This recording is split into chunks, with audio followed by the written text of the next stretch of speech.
हम बात कर रहे थे, जिस पर हम ये स्टोरी बना रहे हैं, इस वक्त पंडित गोपाल शास्त्री जी जो यहीं के स्थानिक हैं, कुछ इस इलाके के बारे में, क्योंकि हमारे देश की आज़ादी के लिए ये इलाका बहुत ही महत्वपूर्ण रहा है। शास्त्री जी, थोड़ा सा इस इलाके के बारे में बताइए। और इस वक्त हम जहाँ खड़े हैं ये शहीदों के स्मारक है। नमस्कार दोस्तों, आप देख रहे हैं यूट्यूब चैनल भारत शक्ति समाचार। दोस्तों, हमने ये वीडियो बनाने की कोशिश की है उत्तर प्रदेश के प्रयागराज यानी इलाहाबाद से। इलाहाबाद के इस इलाके में इस वक्त मैं जहाँ खड़ा हूँ ये शहीद चौक है और शेरशाह सूरी ने ये रास्ता बनवाया था। और ख़ास अहमियत इस इलाके की इसलिए है कि यहाँ 8 नीम का पेड़ कभी हुआ करता था, जिसमें से अब 1 बचा हुआ है। ख़ास बात यह है कि इन 8 पेड़ों पर लगभग 800 लोगों को अंग्रेज़ों ने फांसी पर लटका दिया गया था। इसकी अहमियत इसलिए ज़्यादा है।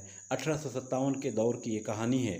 और मेरे बाएं हाथ की तरफ देखेंगे, क्योंकि वीडियो में थोड़ा सा आवाज़ ख़राब हो गई थी इसलिए इसमें अलग से आवाज़ डाली गई। मेरे बाएं हाथ की तरफ देखेंगे तो हमारे देश के पहले प्रधानमंत्री जवाहरलाल नेहरू का ये जन्म स्थान है। और इस तरफ जब देखेंगे तो यहाँ कोतवाली है, जामा मस्जिद है, गिरजाघर है। इस तरह के सारे मामलात यहाँ मौजूद हैं। इस इलाके की अहमियत इसलिए ज़्यादा है, उत्तर प्रदेश का ये प्रयागराज यानी इलाहाबाद है और भारत की आज़ादी में इलाहाबाद का बहुत ही अहम स्थान रहा है। ये भारत के इतिहास में भी मौजूद है। पेड़ पर 800 लोगों को लटकाए जाना ये कितनी बड़ी बात हो सकती है।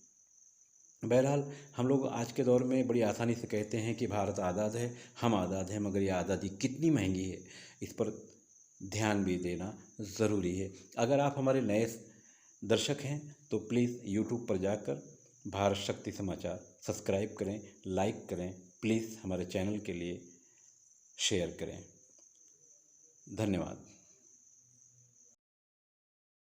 त्रिवेणी माधवम सोमम भारद्वाजम च वासुकिम वंदे अक्षय वटम शेषम प्रयागम तीर्थनायकम। यहाँ पे त्रिवेणी संगम है प्रयाग में। गंगा, माँ जमुना, सरस्वती का संगम पूरे विश्व में कहीं नहीं है, केवल यहीं पे पवित्र नदियों का संगम है। यहाँ पर देवता भी जन्म लेने के लिए ललायित होते। ये वो प्रयाग की भूमि है जहाँ राम और कृष्ण भी आकर के नतमस्तक हुए।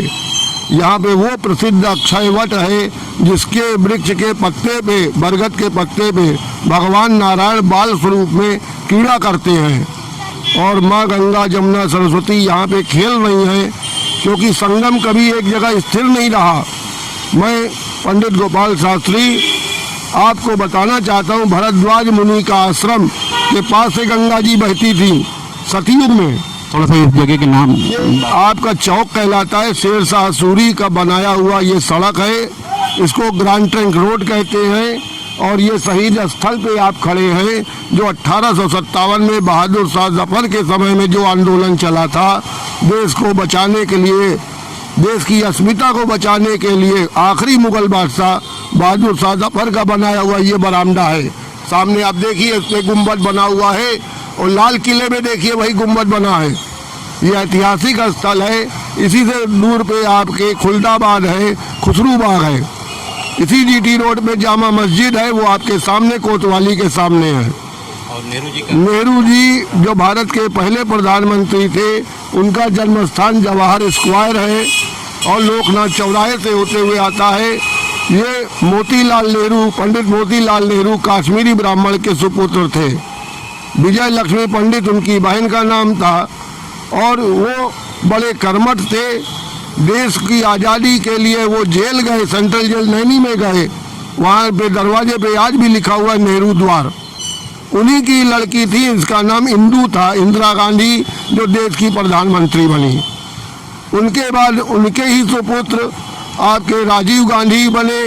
राजीव गांधी के बाद से इस देश का जो पतन शुरू हुआ है वो गिरता चला गया कांग्रेस। जी, बहुत बहुत शुक्रिया।